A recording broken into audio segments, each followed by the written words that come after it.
نحمدہ ونصلی علی رسولہ الکریم بسم اللہ الرحمن الرحیم۔ آج لوگوں کی ایک بڑی اکثریت جب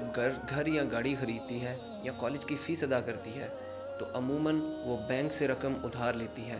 جس کی واپسی کی ادائیگی میں سود بھی شامل ہوتا ہے۔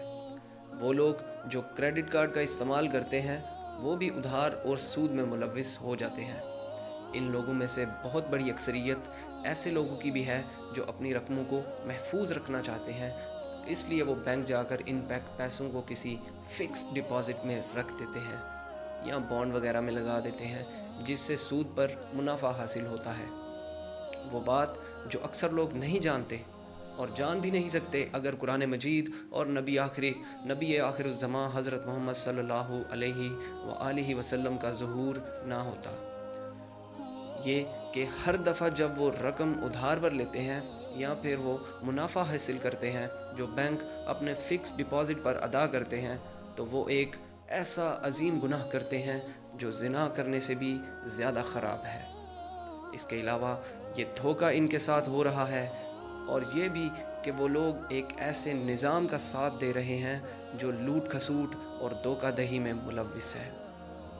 اور ان کا ساتھ دے کر اس نظام کو سہارا دے رہے ہیں۔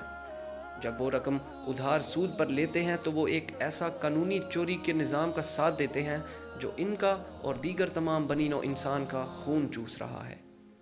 قرآن سود کو ربا قرار دیتا ہے جو کہ حرام ہے، اور نبی اکرم صلی اللہ علیہ وآلہ وسلم نے یہ اعلان کیا ہے کہ وہ تمام لوگ جو اس نظام میں شامل ہوں، خواہ وہ سود پر رقم دینے والے ہوں یا لینے والے یا اس کا حساب کتاب رکھنے والے ہوں،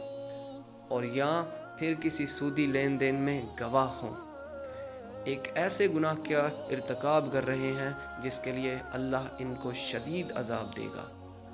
اب ایسے لوگ خواہ وہ یہودی ہوں یا عیسائی یا ہندو ہوں یا بدھ مت یا کسی اور مذہب کے پیروکار ہوں،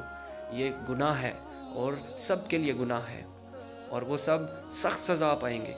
اور یہ اس لیے ہوگا کہ حضور خاتم النبیین حضرت محمد صلی اللہ علیہ وآلہ وسلم کو اللہ تعالیٰ نے تمام دنیا کے بنی نوع انسان کے لیے رسول مقرر کیا ہے۔ ربا کی ممانعت،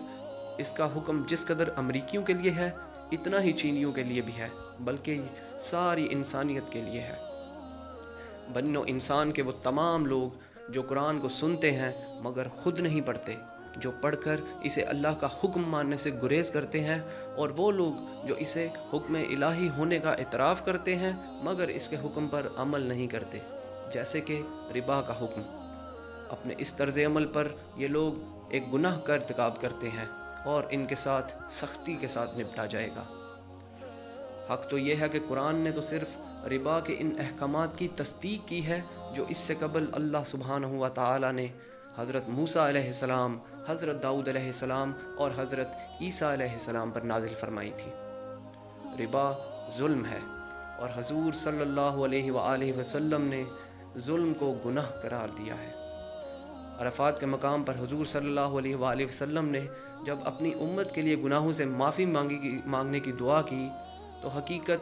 اس حقیقت کے باوجود رد کر دی گئی، اس حقیقت کے باوجود کہ آپ خاتم المرسلین اللہ کے محبوب تھے۔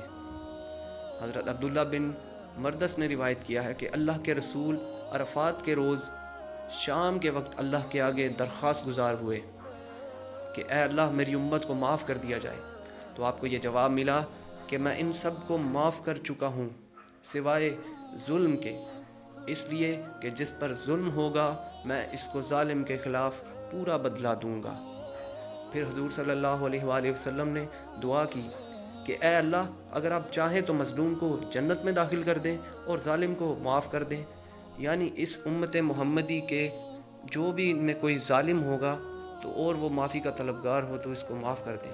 اس کا جواب انہیں اس شام نہیں ملا۔ پھر آپ صلی اللہ علیہ وآلہ وسلم نے اسی التجا کو دوبارہ صبح کے وقت مزدلفہ میں دہرایا۔ پھر آپ صلی اللہ علیہ وآلہ وسلم کو اس کا جواب ملا تو آپ صلی اللہ علیہ وآلہ وسلم ہنس دیے۔ حضرت ابو بکر اور حضرت عمر رضی اللہ تعالیٰ عنہ نے آپ صلی اللہ علیہ وآلہ وسلم سے دریافت فرمایا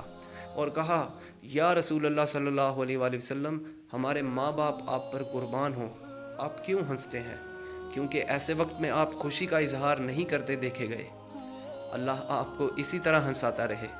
آپ صلی اللہ علیہ وآلہ وسلم نے ارشاد فرمایا،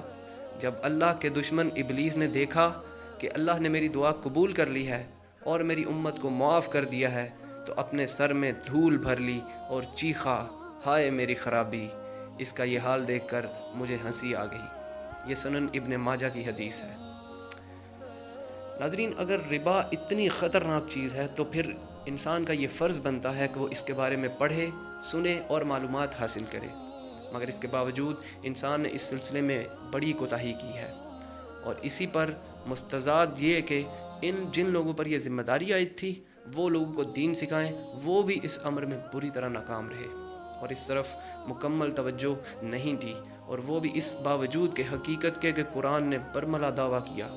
کہ تورات اور انجیل میں ربا کے احکامات کو بری طرح توڑا مروڑا گیا۔